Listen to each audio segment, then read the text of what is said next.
Okay, so this is my first time trying it on YouTube. We'll see if I get laughed at. What I'm doing right now is I'm making a captive heart puzzle. I don't exactly have a completed one to show you, but once I'm done with this, we'll go ahead and show you that one.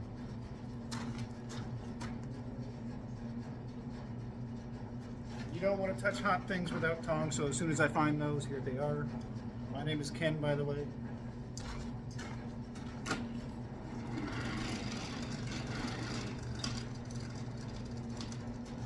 Obviously, red hot steel is not safe to touch.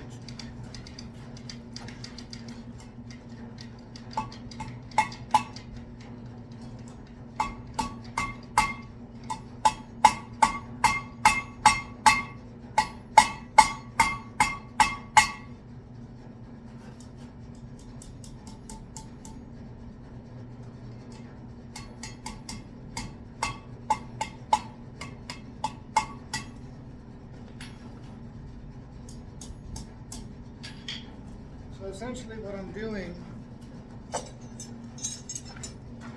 is making this. This was my first one. I made a mistake because you can't actually get the heart through it. This one's going to be a little bit bigger. It still won't be able to get over these rings, but it'll do the same thing. What I'm going to do now is I'm going to go ahead and put a 90-degree in it so it looks straight, kind of like those are. I can't, if you can kind of see what I'm trying to say. So.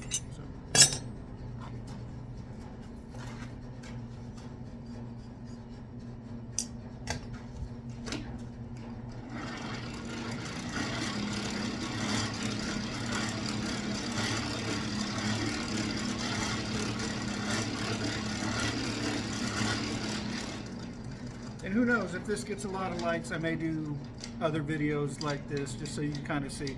This is Austin, Texas, Pioneer Farms Forge. I learned how to do this about 4 years ago when I got, married. It was kind of like an anniversary present, which I was stupid excited, right? Because I'm kind of a nerd in that sense. As soon as I took that class, I'm like, oh, I can make a knife, I can make a sword. I've made several knives. Only some of them are good.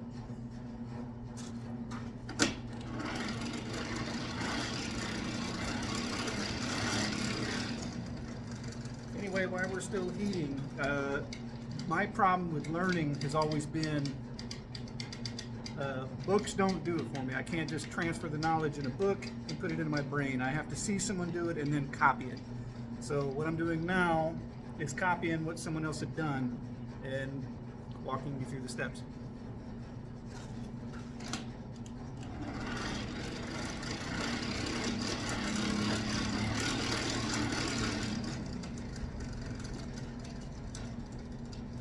This is a coal forge, by the way.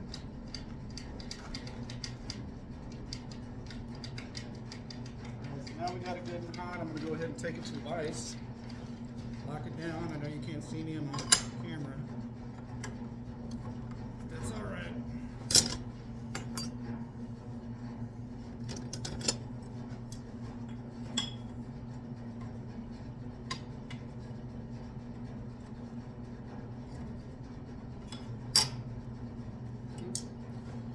And it is really difficult to move these once we lose heat, so I'm going to go ahead and heat it up again.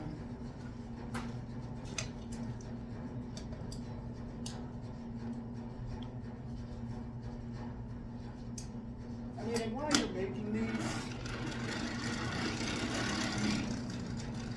it's important to note, don't ever trust gray metal, because metal can be up to 900 degrees before it starts changing colors. That's easily a first-degree burn. Not fun.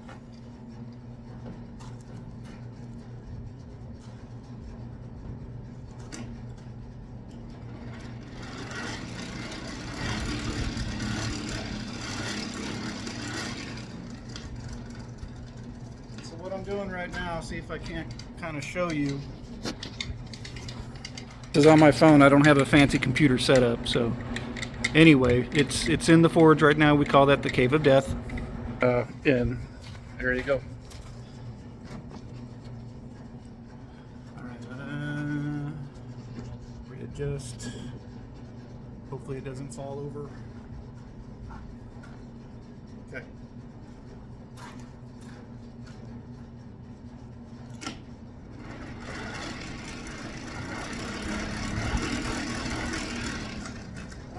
get what I'm working on, depending on what it is, up to about 2,500 degrees, like really, really orange, almost lemony orange.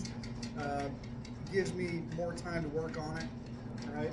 I have found that why it is harder to move the metal when it's dull red, you can knock out any imperfections like peaks or valleys.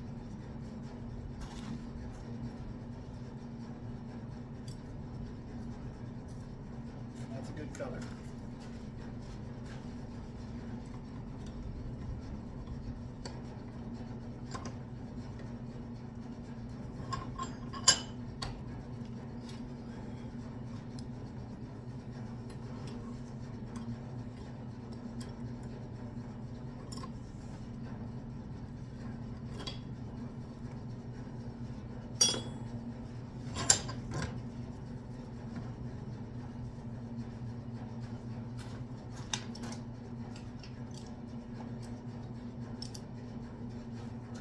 That night is like the most difficult part. It's simply because the current tools you're working with. I got this post vise here that's not cooperating.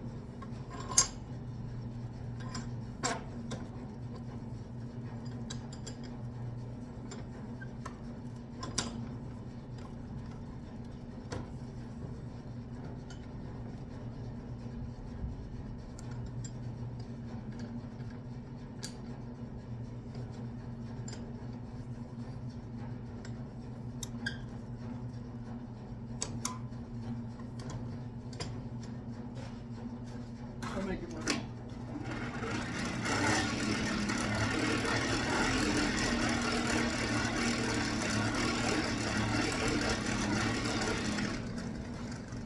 And again, I apologize. I don't have a videographer that can follow me around as I'm doing this step by step. So.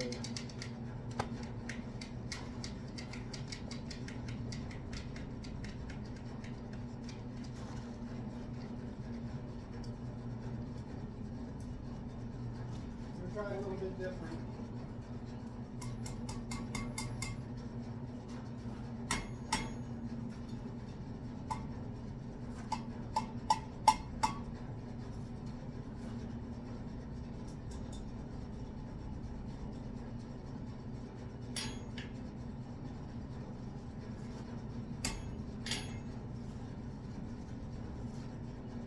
I'm going to go ahead and cool down the ring I made. And the idea is I can heat up that part of the bar behind that ring because that'll move in my ring that I made run.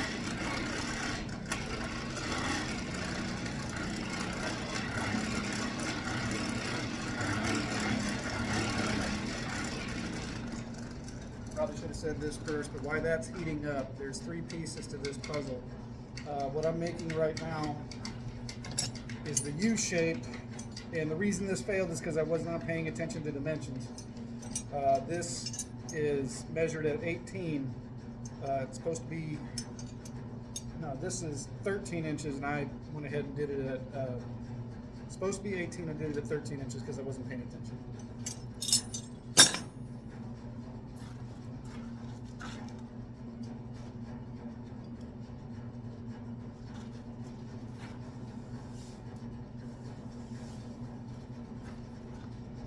So essentially what I'm doing is when I cool down that ring, I can then hammer on it and it won't deform while I try to make that at a 90 degree.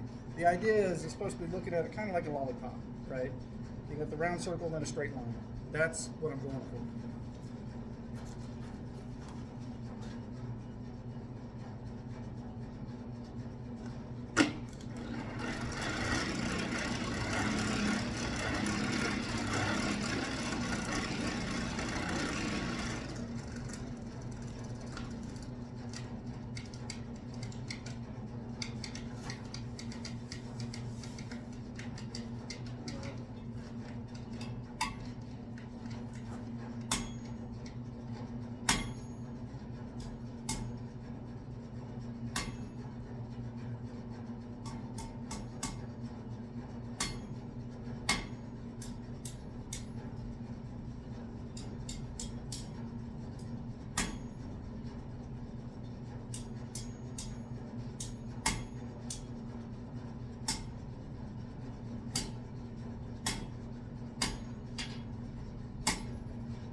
Now that's still very, very hot, but see how it's much more like a lollipop or a balloon, right? Now I'm going to do the same thing on the opposite side, and then we'll go on to our next step.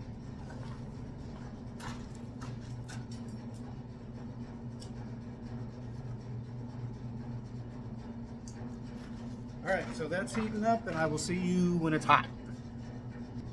Okay, back again. Looks like it's good and hot. I'm going to go ahead and start hammering on it so we get to the other side.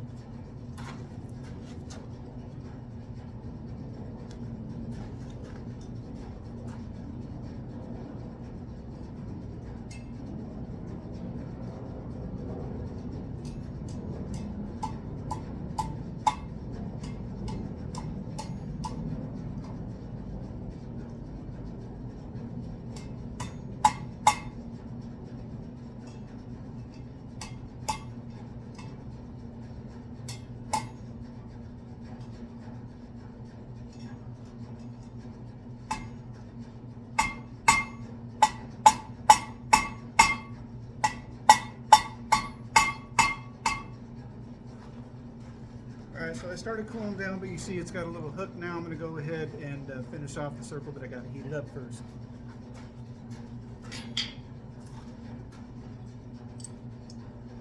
So a couple of things I tell my students, that no matter how many times I try to explain it, always heat your metal, right? Don't waste your heat, all right? You get it good and orange, right? And then you get a lot of work in, right? If you take it out dull red, this is the biggest problem I get, is almost like they're afraid to get it too hot, right? So they'll take it out dull red and they will spend hours beating the same thing, trying to get it to do something. Metal is stubborn. It does not want to do this. That's why you've got to cook it and heat it to make it more pliable. Think like really, really, really hard modeling clay.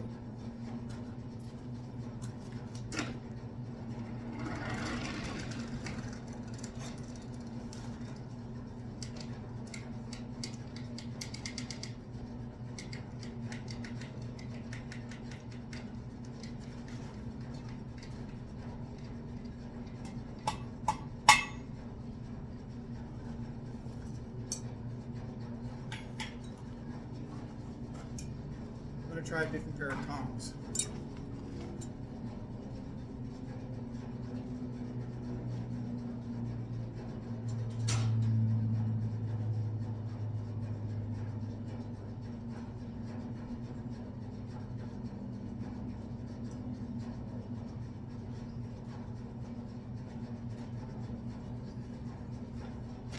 Unfortunately, I left all my tools at home because I was switching tool bags.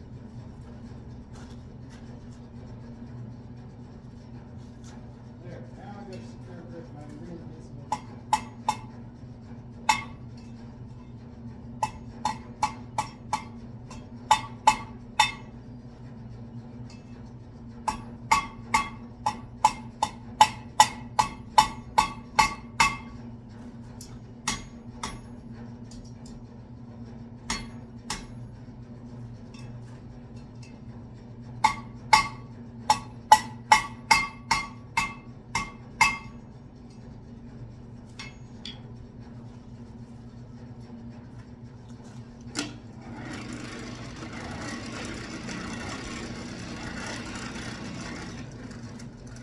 Now once I put that second ring in there, what I'm going to go ahead and do after that is then I'm going to put that loop, and I got to make sure I put it right in the middle, right there.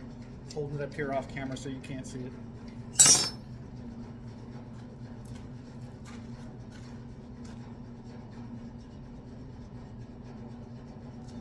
A couple safety tips. Got long hair, tie it up. If you don't necessarily want to wear gloves when you're doing this, maybe on your tong hand. If you're left-handed, then on your right hand. Make sure it's not open though. Wants to completely secure the wrist, and the idea is so when slag comes bouncing off, it does happen. It's rare, but it does happen. It doesn't go in that glove because you're not going to be able to get that glove off fast enough.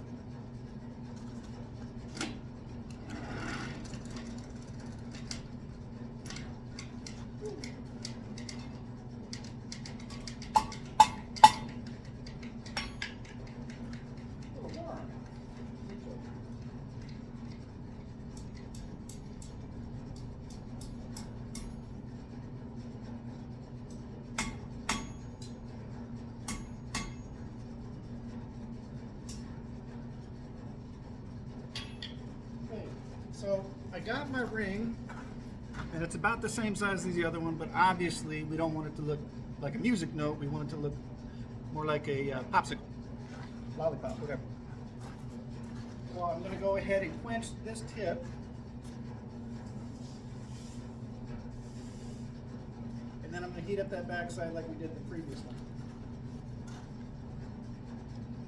And we'll see you in a few minutes. Okay, so what I'm doing now is I'm heating that ring again, and I'm quenching it, so again, I can hit it on the back side and it won't deform. I'm going to put that ring around my horn and kind of give it a 45 and tweak it until it's nice and lollipopped.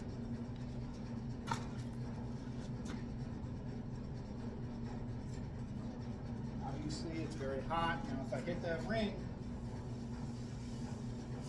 it's going to damage what I don't want it to hit.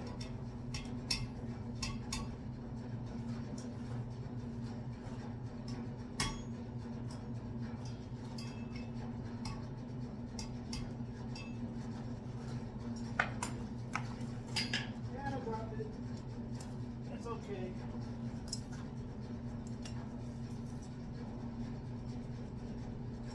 You know, the floor is a couple of billion years old. It's handled all kinds of stuff. I'm sure it can handle this in the barn.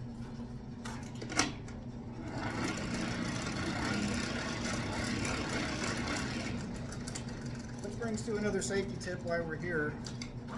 If you're working on some metal and you just happen to drop it on the floor, don't just pick it up. Your first reaction is going to pick it up with your hands.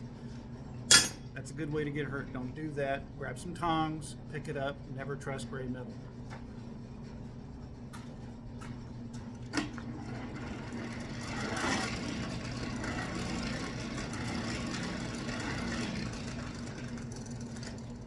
And if anyone watches this, I also kind of want to shout out a teacher of mine. He's a mentor. His name is Philip Waters. He has a YouTube channel called Waters Ironworks. Like, subscribe, all that stuff. Okay, so we got really hot.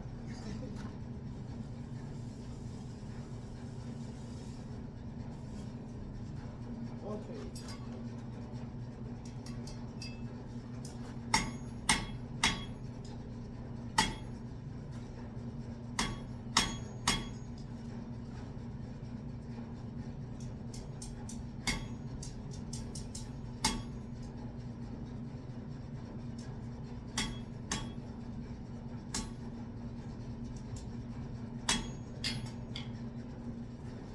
Okay. Not bad. I suppose it can be a little better. I'd say pretty damn close. We'll tweak it just one more time, just because I'm kind of a perfectionist.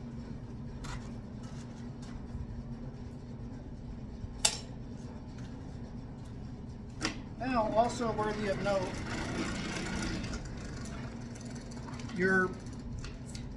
the type of metal you're using, the size, the width, shape, right? The more metal there is, the longer it takes to heat. So obviously we're working with stuff, well, not quite that small, but you get the idea. It heats very quickly, so you want to make sure you're not burning it. And after the video, I'll go ahead and show you what that looks like.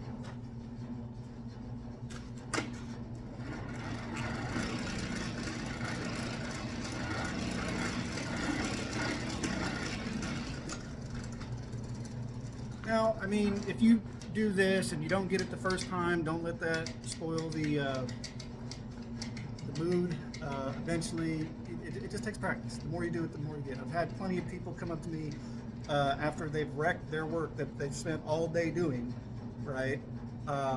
And just be shattered, right? And my first thought is don't worry about it, right? We're going to get you fixed up. We're going to get this right. And then you're going to go home with a completed project, right? That's the goal.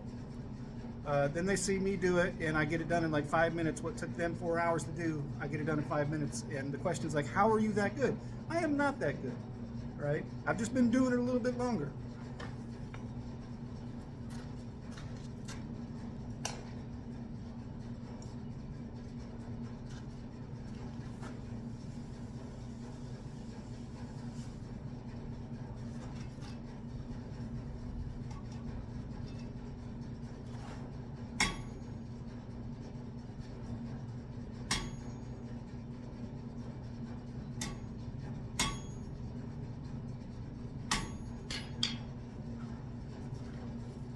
Okay, I think that's about as good as it's gonna get. So we're gonna go ahead and bend it this way now. See you in a few minutes. All right, so it's plenty hot enough. I'm gonna go ahead and do the bend.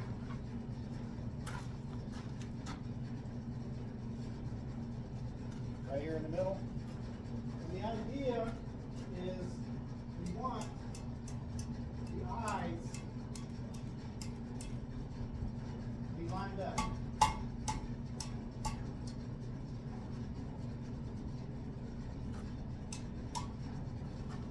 There's plenty of time to do this, and this will work out.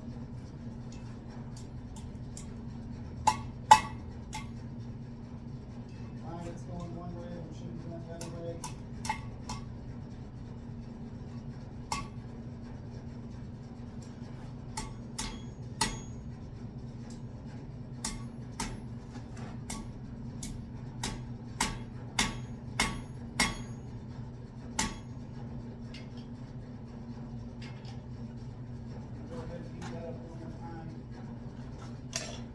All right, but now, looking kind of like that. So maybe we can make it just a little bit wider, and then we'll go further up the horn. That would give us that smaller diameter. But I kind of like that look where it's at right now, so we'll keep it.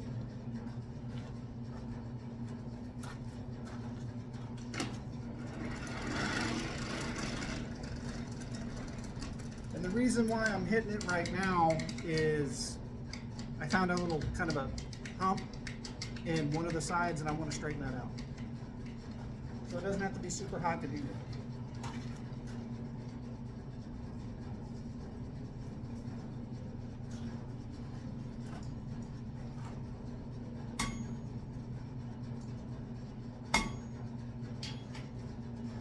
And just like that, we have our first completed piece.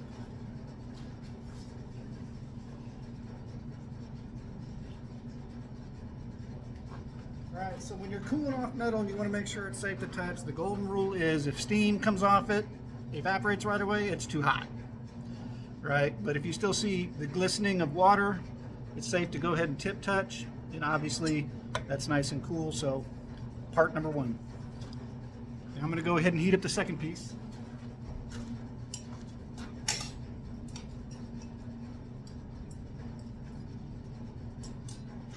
This is the 13-inch square bar, right? You can see I'm using tongs. It's not hot, but never trust gray metal.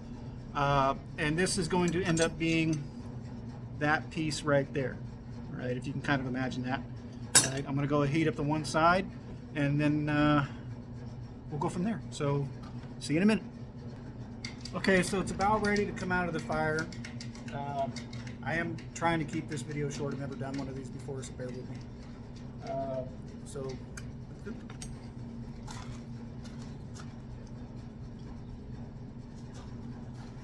it's hot.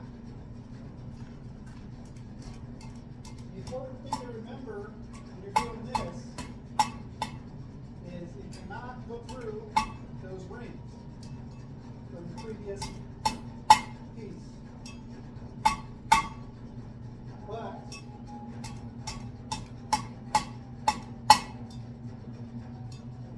big enough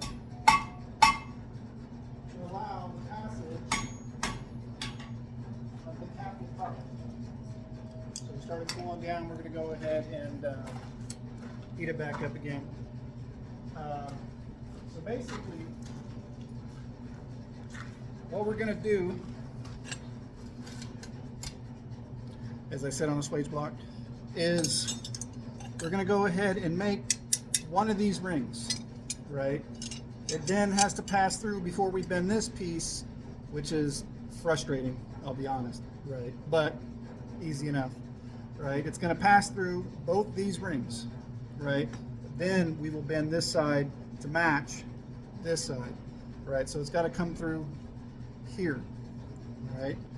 And the idea is when you're done, obviously this looks better than this side, don't judge me, right? I can't get it through, right? Now when I make the captive heart, it's going to sit on the inside of this ring right? And I'll show you the solution once we're done. So I'm gonna go check to make sure the steel's hot, and we'll get to work.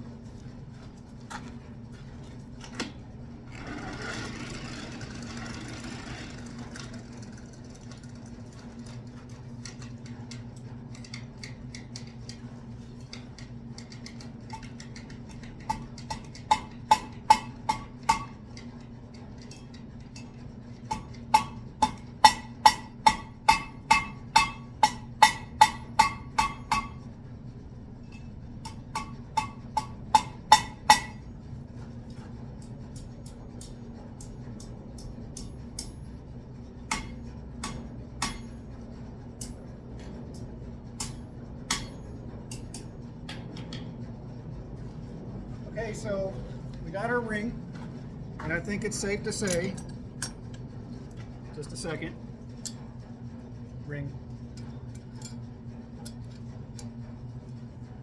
that it should not pass through the other side. I'm gonna go ahead and grab it here. Said I'm gonna grab it here. It doesn't, yeah, it doesn't want to come out. So we're good right there. All right, now for the 90.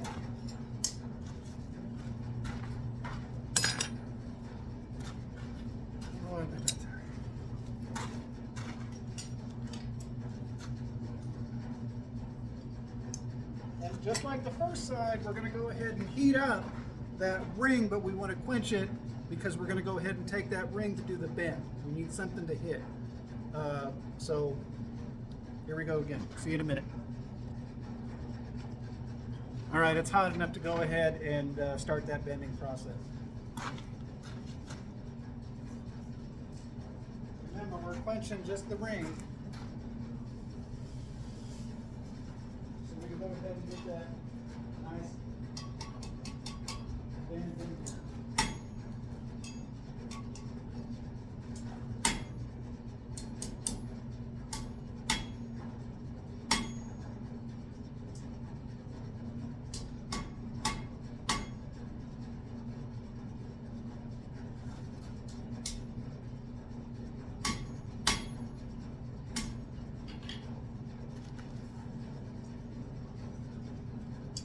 We can do better.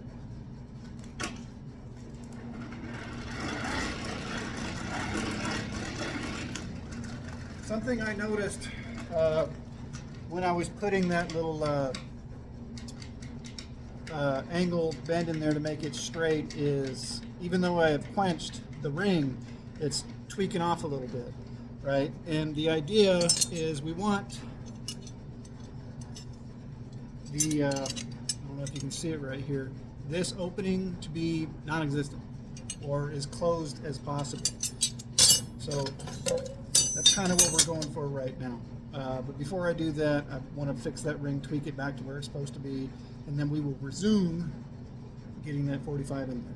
And after that, the real frustrating part begins.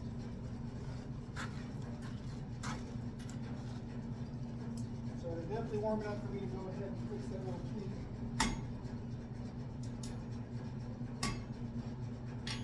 Now I'm going to go ahead and clench just the ring.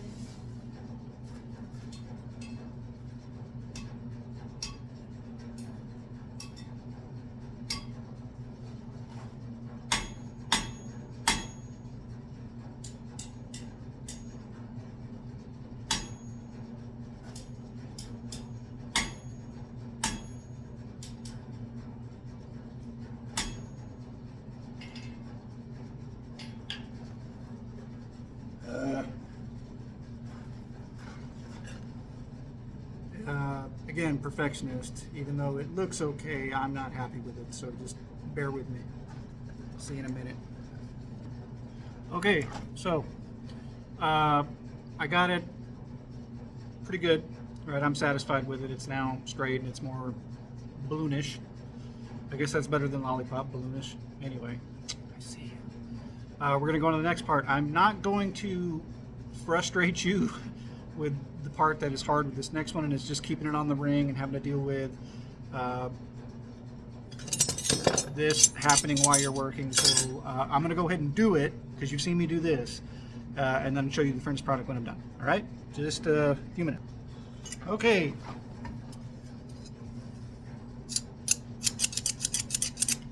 Yeah, how about that? Da, da, da, da, da. It's getting it to look this nice, and this isn't even the best. It's just, so far, this is the best one I've done. And I'm still not done yet. I still got to do the heart. But this piece is done. So I'm going to go ahead and build the heart, pause the video, put it all together, and then show you the solution to take it apart, so then you can see that it does indeed come apart. Right? So yeah. All right. See ya. Oh wait, no, I need to show you this first. Okay. So the first thing we used was quarter square stock to make those two pieces. This is quarter round stock, right? And it can be square stock if you want. Round stock is just, round stock, whatever, that's what we're using. This is 23 inches, and what I want to point out is this needs to be bent in half before you do anything else, and it has to be even, right? So before I did anything else, and you may not be able to see it, but right there where my thumbnail is, there is a mark in the steel right there where I have put a halfway mark. So the idea is I'm going to find that once it's hot and then proceed to bend it in half. All right, so I'm going to go ahead and heat this up. I'll be right back. Okay, so now we're going to go do the bend. This is really important because we have to be able to move it through these eyes. All right, so it's not just the bend, it's kind of like a slot, which is why it's going to be a heart, but it won't be like a pointy heart. So you'll see what I'm talking about in just a second.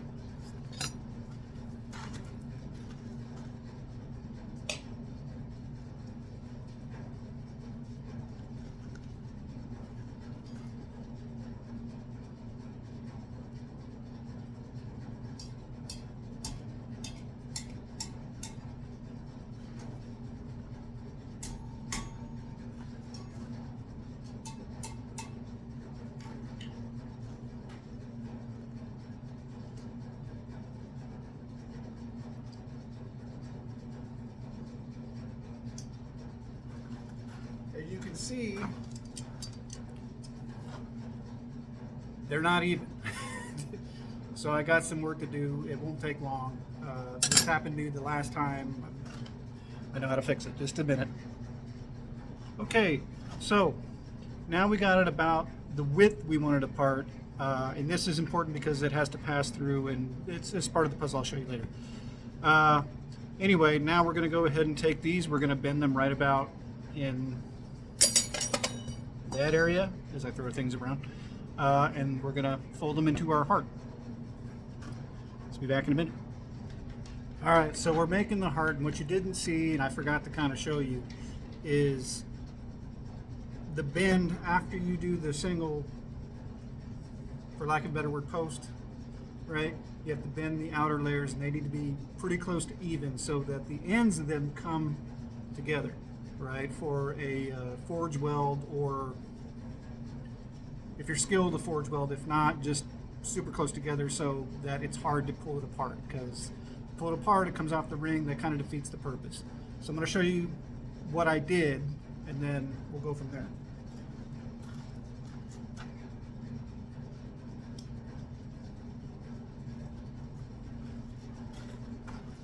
And keep note that these are not the same width or diameter.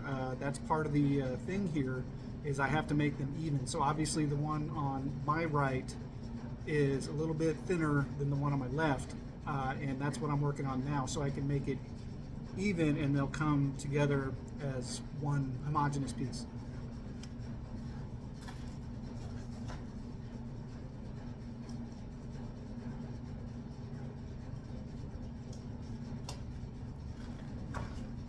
Alright, so I'm going to pause the video real quick, and then I'll show you when they're together, and then we'll go ahead and do our forge weld.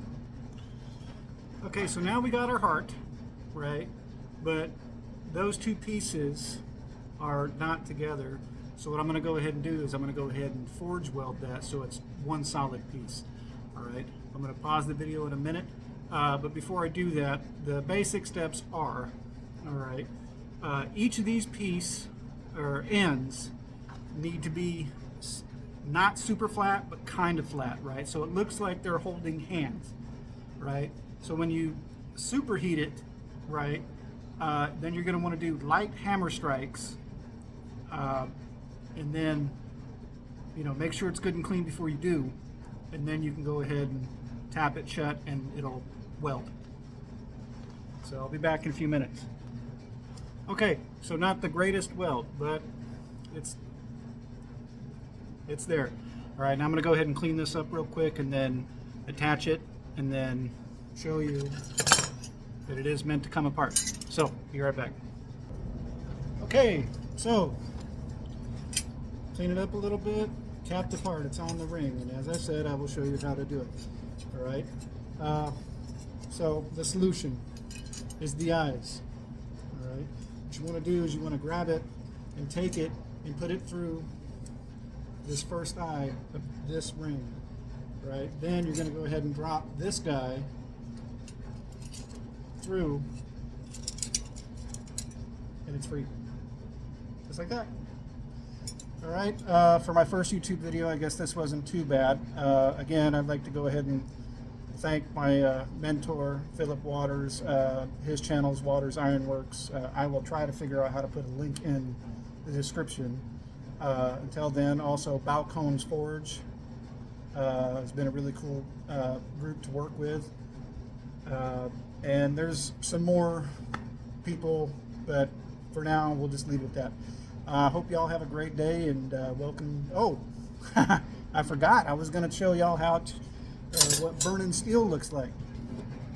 Oh, I'm so silly. All right, so I'm going to go ahead and flip the camera around so you can see. All right, there's our fire. All right, and this is our junk steel that we want to burn. All right, here's our tongs. Never trust. All right, we're going to go ahead and put it in there. All right, and it doesn't look so hot right now, but just keep watching. All right, pretty soon you're going to start to see those little embers come up, and it's going to get hotter and hotter and hotter and hotter. All right, almost so that the camera exposure has to shut down. I'm going to keep on cranking this because the more air we get, the hotter it gets. And I'm going to go ahead and get down so you can see this. You're not looking for the embers, you're looking for what looks like fireworks. All right? So when you start seeing fireworks, then you'll know it's burning. Right now, this isn't anything. I'll stop for a second so you can kind of see, right? Coals are still plenty hot, but no fireworks yet, so we got to keep going. Right now, that's over right at 27 or 3,000 degrees.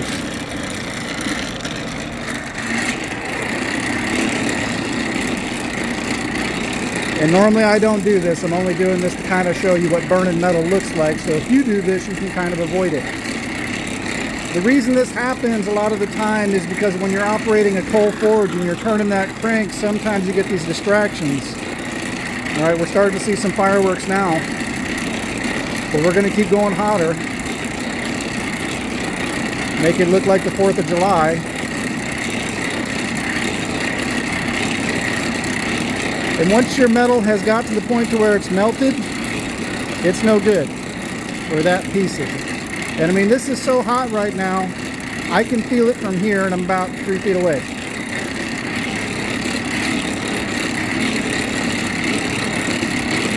And we're still going.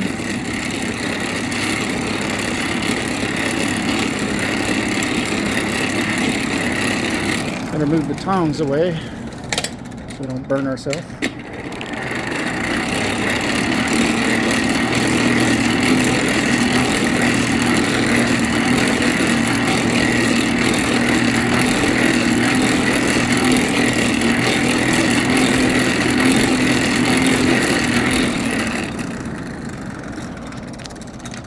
See how close we are. Right there. Oh, almost had it. We're going to go ahead and put it in again. I'm going to go burn. We're really close. All right, now you see those fireworks? They look like tiny little explosions. There they are. It's coming through now. And we get more of them.